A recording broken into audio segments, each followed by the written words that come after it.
Chapitre 9. Des surprises pour tout le monde. La journée s'est étirée en longueur, et la retenue n'en finissait plus de finir. Quand j'ai enfin été libérée, j'ai salué mademoiselle Souris-Blanche avant de partir. Elle a l'air en retenue tous les jours de l'année dans sa cage de verre. J'ai failli lui réclamer mon chien, mais je n'ai pas osé. Et puis, je me rends compte que, moi aussi, je me suis attachée à ce gros monstre. Quoi que j'en dise, si je l'abandonnais maintenant, c'est une partie de mon enfance qui s'envolera d'un coup. À la sortie de l'école, Lou m'attend à la place habituelle de Gros Chien Sale. Elle a décidé de m'accompagner à l'hôpital puisqu'elle a terminé sa mission auprès des chiens. Il paraît que Gros Chien Sale avait l'air bien piteux, mais au moins il ne hurlait plus comme ce midi. On passe d'abord par la maison et je prends les fameux pyjamas à pattes avec des chiens saucisses dessus. Sans oublier son toutou préféré qui ressemble beaucoup plus à la vieille pantoufle ébouriffée, genre chenille à poil, qu'un animal en peluche. D'ailleurs, je n'arrive pas à me souvenir quel genre de bibite c'était avant.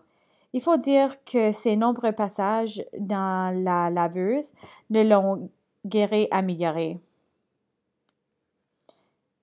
Mais que voulez-vous, Lily l'aime et arrive difficilement à s'en passer.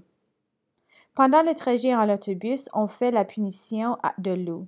L'écriture est un peu croche, mais bon, ça devrait passer. On se regarde encore du coin de l'œil. On ne se connaît pas beaucoup, puis on se sourit ou on éclate de rire carrément en même temps. On n'en revient pas de ce qui nous arrive. On est enfin rendu à l'hôpital. On traverse de longs couloirs tout blancs avant d'arriver dans une salle pleine d'enfants qui n'emmènent par large. On aperçoit Lily couchée dans son petit lit aux barreaux remontés. Elle regarde au-dessous d'elle et a l'air de compter des mouches qui n'existent pas. Je pense que les gros chiens sales, les Mademoiselle Souris Blanche et les petites Lily ne devraient pas être enfermés dans les cages. Ils perdent leur couleur et semblent rapetisser. Ce n'est pas le cas de Gros Chien Sale, mais lui, il hurle 2 fois plus pour compenser. Lily me reconnaît de loin. Elle bondit dans son lit comme un sauterelle. Elle me serre fort, fort. On dirait qu'elle n'a pas vu depuis des siècles. Elle me donne tout plein des becs mouillés. Décidément, c'est ma journée. Elle attrape Lou et lui fait presque autant. Une fois les effusions terminées, je lui donne le sac contenant son pyjama et son toutou. Mon pyjama à chien saucisse et mon chinchilla. Ton quoi? Elle m'a répondu. Mon chinchilla, tu sais pas c'est quoi un chinchilla? Qu'est-ce que tu apprends à ton école? Un chinchilla, c'est une petite bête avec du poil lisse, lisse et doux, doux. Touche! Elle me force à caresser la masse informe en peluche. Elle ajoute que certaines personnes font des mentons avec des chinchillas, mais qu'elle préfère en faire son amie. Lou me regarde avec un sourire entendu. Le sujet chinchilla est clos. Avec Lily, il n'y a pas de revenez-vous. Je suis contente de le revoir. Drôle de petite bonne fan. Lily nous explique toutes les horreurs qu'on lui a fait subir. D'abord, l'affreuse piqûre au bout du doigt pour prélever son sang, puis l'autre pour l'endormir avant l'opération. Elle parle aussi de tous ces enfants qui pleurent sans arrêt et des jaquettes obligatoires où on voit des fesses qui dépassent. En un mot, elle n'en peut plus. Elle ne veut qu'une chose, rentrer à la maison. Elle est en super, super forme. Dire qu'il y a 2 jours, je l'ai crue mourante. C'est incroyable comme ça récupère vite ces petites personnes-là. Lily, on a une bonne nouvelle pour toi. Je laisse la parole à Lou. Après tout, c'est grâce à elle. On a retrouvé Gros Chien Sale. Lily bondit de nouveau dans son lit et veut le voir sur le champ. Je lui explique qu'on ne l'a pas amené parce que les chiens ne peuvent pas entrer dans les hôpitaux.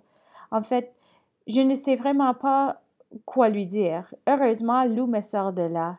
C'est une dame qui s'en occupe pour l'instant. Quand tu vas retourner chez toi, lui aussi, il va revenir à la maison. À l'entendre, Lily est prête à sortir immédiatement. Mais une infirmière qui s'approche de son lit n'a pas la même opinion sur le congé éventuel. Si tu continues à sauter comme ça, tu ne guériras pas et tu vas être obligé de rester plus longtemps avec nous. Je veux pas. Je veux retrouver Gros Chien Sale. Les médecins lui ont enlevé les amygdales à notre petite Lily, mais pas son tempérament. L'infirmière lui demande d'être sage puisque la surprise arrivera bientôt. Une musique qui vient du fond de la salle attire notre attention. C'est la surprise. Un bouffon fait apparaître des objets en les tirant de sa manche. Il s'approche des lits des enfants et leur fait cadeau de fleurs en papier, de balles et de petits objets. Un autre joue de la mandoline. Les enfants ont la bouche et les yeux grands ouverts tellement ils sont impressionnés. Le clown magicien continue sa tournée dans toute la salle tandis que les autres s'approchent du lit de Lily et s'installent à côté d'elle pour lui chanter une petite ritournelle. Les enfants sont ravis. Et nous aussi. À la fin de la chanson, Lily lui saute au cou. « Papa, mon petit papa, tu es venu! » Et elle le mitraille des baisers. Une partie du maquillage blanc de mon père se retrouve sur les joues de Lily. Le petit garçon dans le lit voisin me tire alors par la manche. « Pourquoi elle l'appelle son papa?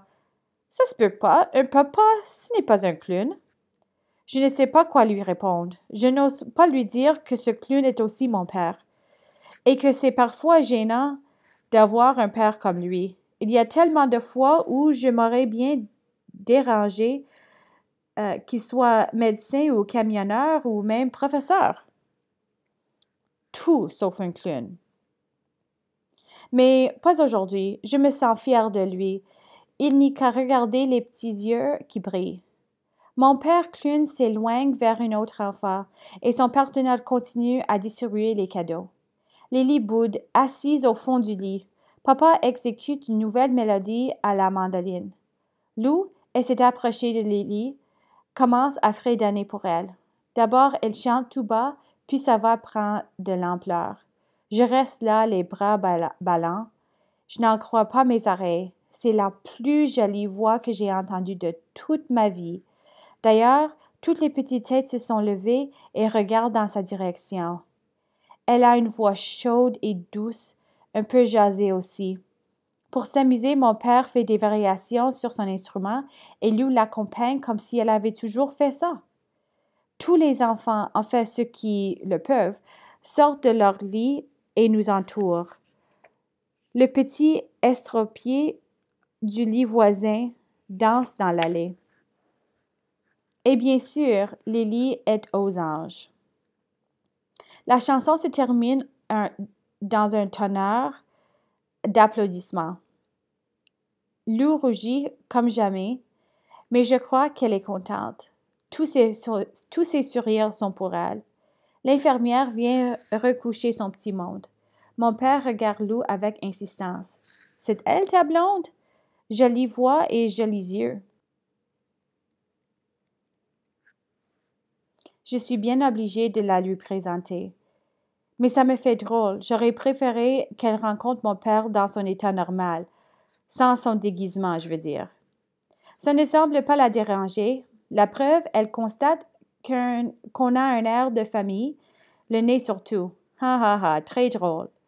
Mon père embrasse Lily Laborde. Ça ne sera pas très long, ma Lily. Je viens te chercher demain. Fini l'hôpital. Mais pour ça, il faut que tu sois bien sage. Et il ajoute avec un clin d'œil qu'il a rempli le réfrigérateur de crème glacée et de toutes les sortes et qu'elle va pouvoir se régaler. Elle continue de bouder un peu pour la forme. Au moment de partir, elle me dit: C'est ça, laisse-moi toute seule. Tu n'es pas toute seule, Lily. Tu as ton chinchilla. Elle avait oublié celui-là. Elle serre dans les bras le peu qui reste de la bête en peluche et ferme les yeux. Dans l'ascenseur, je raconte à mon père les aventures de Gros Chien Sale et je lui demande s'il a une idée pour qu'on la récupère sans trop de difficultés. Mon père adore dresser la liste des solutions qu'on peut apporter au problème. À l'entendre, tout peut se résoudre. Il suffit de trouver comment. Il commence sa liste en éliminant déjà la première solution. Lou aurait pu faire semblant de perdre le chien. Gros Chien Sale est bien assis fort pour casser sa laisse. Mais ce n'était pas une bonne idée parce que Lou aurait pu être accusé de négligence et de perdre son travail. La deuxième solution, retourner récupérer Gros Chien Sale carrément chez Mademoiselle Blanche pendant qu'elle n'y est pas là. Mais cette fois, Lou aurait pu être accusée d'enlèvement puisqu'elle est la seule à posséder la clé. Je suis déjà prête à abandonner, mais mon père nous donne une troisième solution qui, d'après lui, est la plus raisonnable. Pourquoi ne pas aller sonner chez Mademoiselle Blanche et lui demander tout simplement de me redonner le chien? Après tout, ce chien n'est pas à elle. Expliquer de cette façon-là, ça paraît très simple. Encore faut-il avoir le courage de le faire. Mon père est très fort avec ses solutions, mais je sais qu'il va me laisser me débrouiller seule avec mon problème. Après ça, on dira que la vie d'un adolescent, c'est de tout repos. Lou et moi, on se retrouve donc devant le 81 de la rue Germain. Je n'ose pas sonner. J'ai horreur de ces situations et je n'aime pas faire de la peine à quelqu'un. Elle me prend par la main et m'entraîne vers le balcon. Mais elle est nerveuse, elle aussi, parce qu'elle se remet à parler sans respirer. Je vais attendre ici, toute seule. Tu obtiendras plus facilement les explications. J'aime autant qu'elle ne sache pas que j'ai été mêlée à cette histoire. Sonne. Je sonne. Un deuxième coup. Ouf.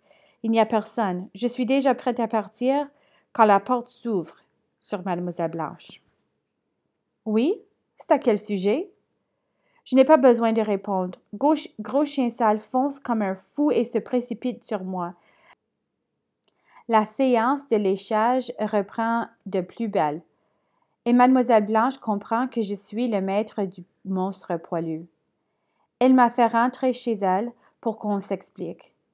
Et je suis repartie une demi-heure plus tard avec Gros Chien Sale à mes côtés.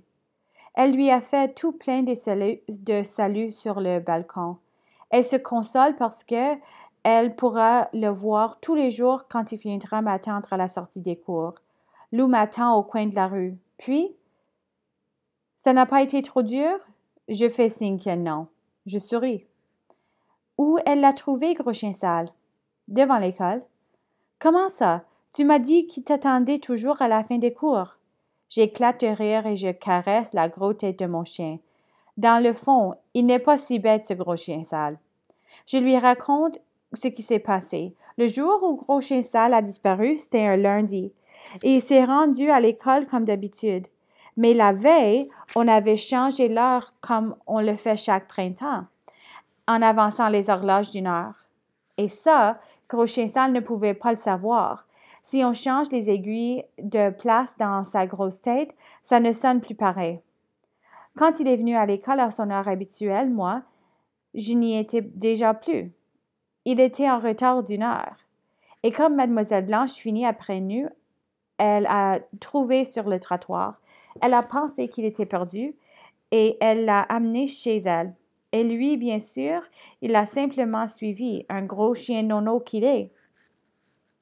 Tout content, Gros Chien Nono marche à côté de nous pendant que Lou et moi, on se tient par la main. Je l'embrasse sur la joue et je lui dis merci. Sans toi, je n'aurais jamais retrouvé Gros Chien Sale. Et sans toi, je n'aurais pas de blonde rousse. Elle rit. Elle est belle quand elle rit, avec ses yeux verts, verts, verts. Je la prends par la main. Viens. Où ça? C'est une surprise. Lou veut savoir où on va, mais je ne lui dis rien. On monte les 6 étages avec Gros Chien Sale dans nos trousses. Pour l'instant, je ne prendrai pas le risque de le laisser seul dehors, ou alors je vais lui apprendre à lire l'heure. J'ouvre la porte du local. Gros tas de poils se précipite dans la pièce en se faufilant entre les instruments. Tu as retrouvé Gros Chien Sale? Les amis sont contents. Lou me demande quelle est la surprise et je lui apprends que c'est elle. Elle ne comprend rien à rien. Gégé, Alex et Bobby non plus. Je savoure l'effet que je vais produire et je leur annonce. Les gars, je vous présente Lou, la chanteuse du groupe. Hein? Je ne saurais dire qui est le plus surpris, Lou ou les gars.